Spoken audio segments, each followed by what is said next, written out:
Hi everyone. Today we are going to do some impulse calculations. We started some last time with the last unit with impulse, or sorry, the last video with impulse, but this is really kind of just taking it and putting it all together. Remember impulse, I'm going to go ahead, right? Impulse is a change in momentum. Really what we're using is, let's see, this guy here, right? V final minus V initial, and force times time. Both of those are equations to find the change in momentum. So let's just start with example 1. A tow truck applies a force of 2,000 newtons. Whoops, I'm writing with my highlighter. Let's try that again. 2,000 newtons, right, on a 2,000 kilogram car for a period of 3 seconds. So what we have is we have a force, we have a mass, and we have the time.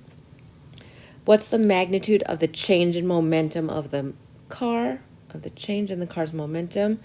Remember, that's just delta P or J, right? And we have a force and a time, so that's what I'm going to use. I'm going to use force times the change in time.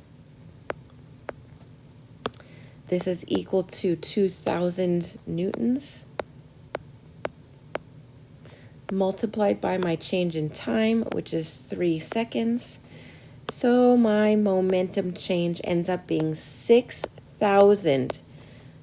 You could write it as Newton seconds, but I really like to write it and keep them all simple, writing 6,000 kilogram meters per second. Okay. We learned previously, right, that a Newton second is the same as a kilogram meter per second. Okay, then B, if the car starts at rest. So notice starts at rest, this is my VI, and we know that that's 0 meters per second. What will its speed be after 3 seconds? This speed is VF, and that's what we're looking for.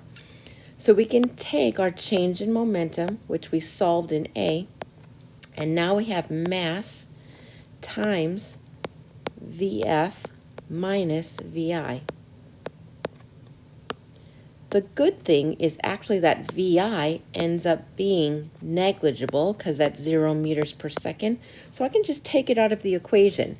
I can say that 6,000 kilogram meters per second is equal to my mass, which is 2,000 kilograms, times my final velocity, which is what we need to know.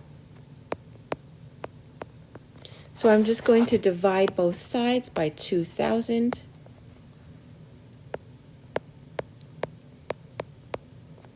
Divide by 2,000. And I end up with a VF equaling 3 meters per second. Notice the kilograms can't, well, these guys totally cancel. And then the kilograms cancel, and I'm left with this meters per second. Okay, and remember, you should know that velocity is normally measured in meters per second, right? Those are the units. All right, example 2, a 2 kilogram body. Okay, we know this is mass.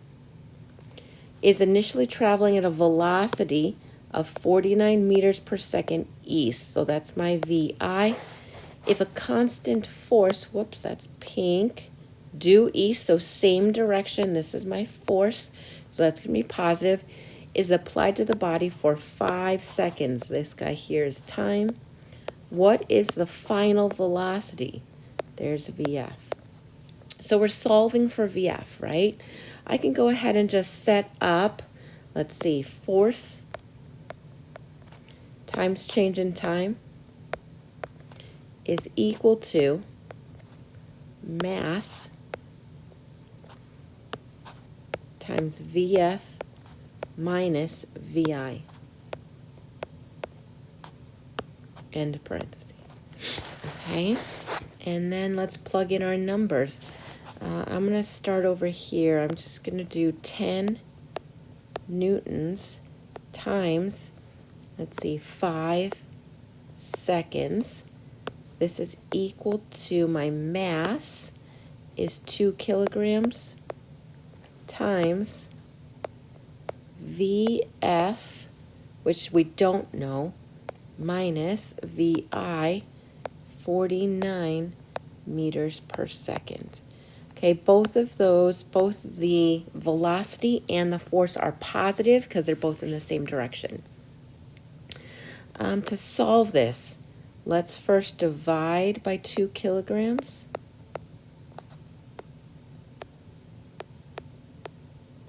So I end up with 10 times 5 is 50, divided by 2 is 25. Okay, I'm going to do 25 newtons is equal to VF minus 49 meters per second. Oh, wait, that's not 25 newtons. That seems a little silly to write 25 newtons. Let's see, what do we have?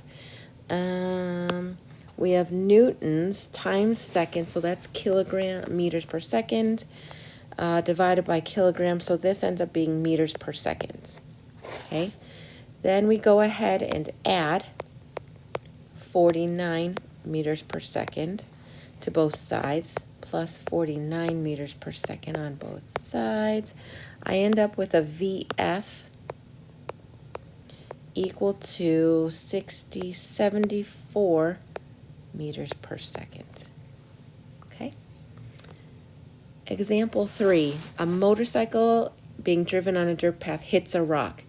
Okay, it's 60 kilogram cyclist, that's mass, is projected, goes over the handlebars at 20 meters per second. This is VI. If the cyclist is brought to rest is VF, and we know it's 0, in 0.5 seconds, again, half a second, this is time. Find the magnitude of the force exerted on the cyclist by the haystack.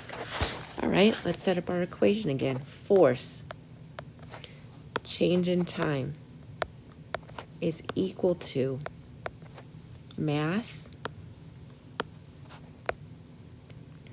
times velocity final minus velocity initial. And let's plug these numbers in. We don't know the force. We do know the change in time is 0.5 seconds. That's equal to my mass. This guy's mass is 60 kilograms times V final is 0 meters per second minus 20 meters per second.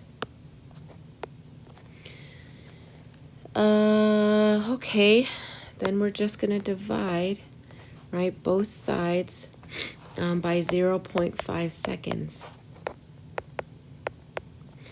When I take this guy here, right, if I take 0 minus 20, I get negative 20 meters per second. When I multiply by 60, I end up getting negative 240 kilogram meters per second divided by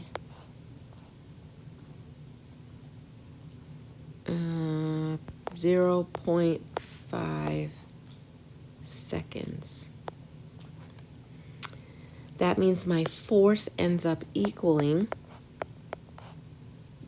negative 480 newtons. This is kilogram meters per second squared. Okay, negative 480.